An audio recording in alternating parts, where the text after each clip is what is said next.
Pessoal, boa tarde. Eu tô gravando esse vídeo para mostrar como que eu gosto de molhar com água de chuva. A forma ideal para se molhar. Tá aí chovendo, a gente tá literalmente molhando. E a água de chuva, ela tá sendo captada aqui, ó. Ela tá sendo captada, vindo do orquidário, né? Tá sendo captada por calha. Ela tá descendo aqui. E aqui ela tá caindo na minha caixa d'água. Da caixa d'água, ela tá sendo bombeada, né? Essa bomba que tá ali embaixo. E ela tá seguindo aqui pro orquidário, ó.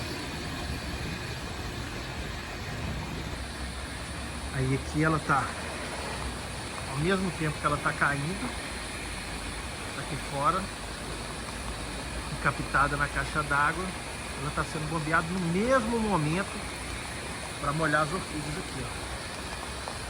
Podem ver aqui, ó. Tá entrando aqui. É como se a chuva de lá de fora estivesse continuando aqui para dentro. E aí ela tá molhando aqui todas as plantas, ó.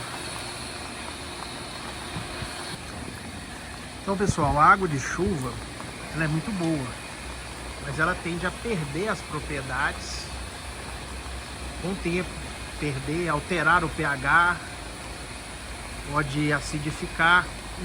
E sendo adubado na mesma hora que ela está caindo, ela mantém as propriedades e é muito proveitosa, né, para as orquídeas. As orquídeas respondem muito bem.